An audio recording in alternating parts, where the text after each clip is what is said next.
Cuando estamos frente a un sistema de fuerzas paralelas no coplanares, es decir, fuerzas paralelas pero que son paralelas en el espacio y que no están todas contenidas en el mismo plano, la forma de trabajar para poder obtener la resultante del sistema y su posición en el espacio varía respecto de la manera en que se trabajaba en el sistema plano.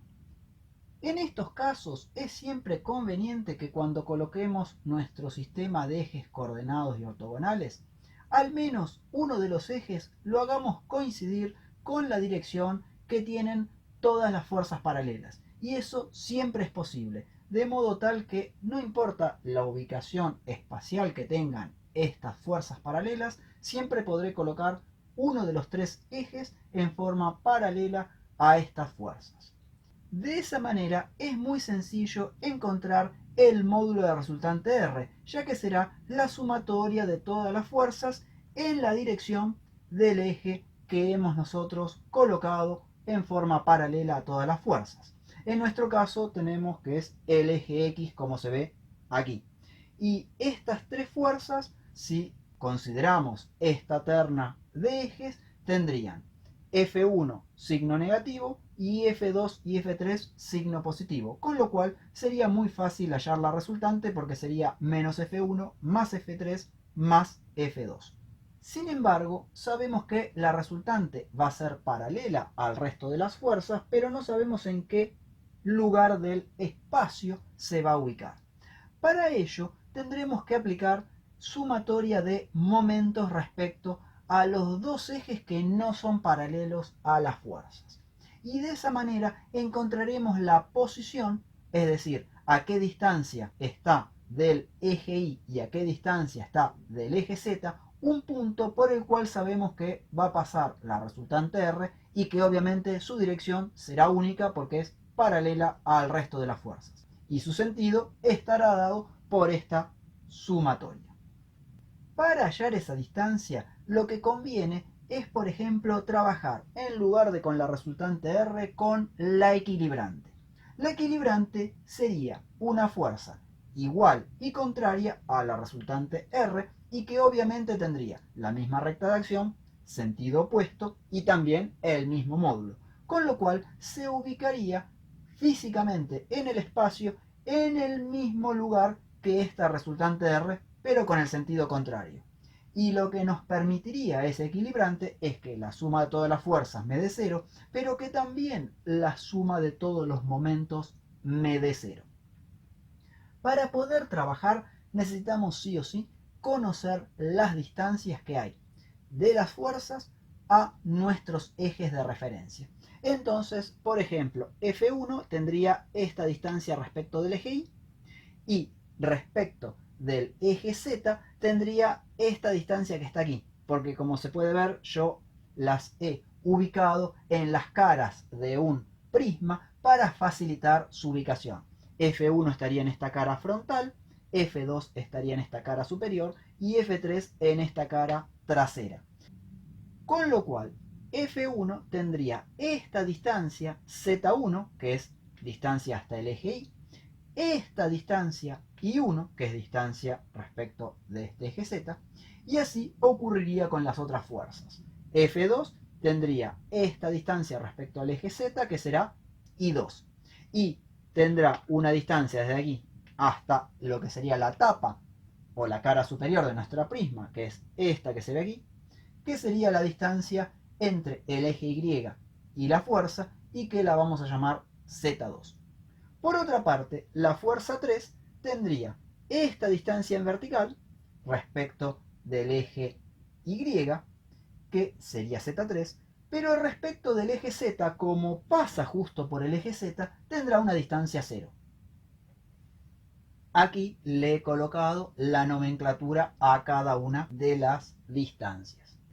Observen que cada vez que se tome momento respecto del eje Y, la distancia tendrá que ser necesariamente z, y que cada vez que se tome momento respecto del eje z, la distancia necesariamente tendrá que ser y. Entonces, en este caso, podremos igualar estas dos ecuaciones de momento a cero, trabajaremos con la equilibrante con signo contrario a esta resultante que ya podríamos hallar sin ningún problema, y a partir de allí despejar las coordenadas y y z que corresponderían a la ubicación de la recta de acción del equilibrante y también de la resultante de este sistema de fuerzas no coplanares y paralelas. Como el módulo de la equilibrante es igual al módulo de la resultante, tenemos que vectorialmente la resultante es opuesta al equilibrante.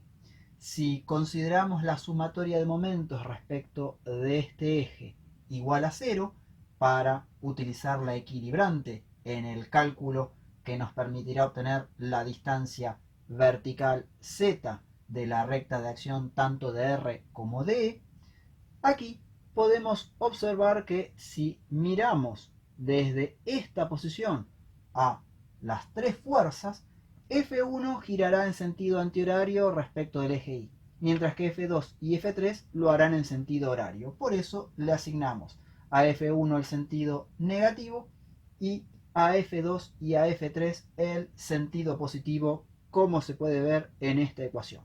Luego de aquí se podrá despejar la z pasando E dividiendo. El signo que tendrá esta E dependerá del valor numérico relativo que tengan estas tres fuerzas. Si hacemos un proceso análogo al que estamos mostrando aquí, podremos obtener la distancia Y que tendrá la equilibrante respecto del eje Z. Y por supuesto será la misma distancia que tendrá la recta de acción de la equilibrante.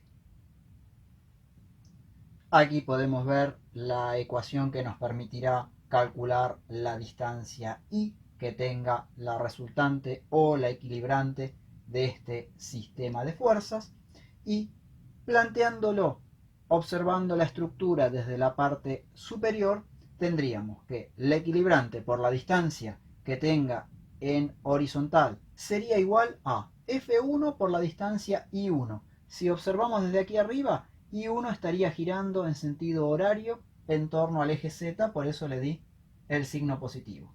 Mientras que F2 estaría girando en sentido antihorario, por eso le di el signo negativo. Y finalmente F3 justo pasa por el eje Z, con lo cual no tendría brazo de palanca y su distancia valdría 0, y este término se podría cancelar en este ejemplo en particular. Si no, dependerá de cómo está girando F3 respecto del eje Z. Con este cálculo despejaría I sub E, que obviamente será la misma distancia que tenga en horizontal la resultante R, y de esa manera tendré las dos coordenadas que me darán un punto sobre un plano como este que se ve aquí, y ese punto hallado permitirá ubicar una recta paralela a las otras fuerzas que será la recta de acción tanto de R como de E. Y allí, con el signo que nos hubiera dado la resultante, la ubicaremos sin ningún tipo de inconvenientes paralela a las otras fuerzas. De esta manera se resolvería un sistema de fuerzas espacial y paralelo.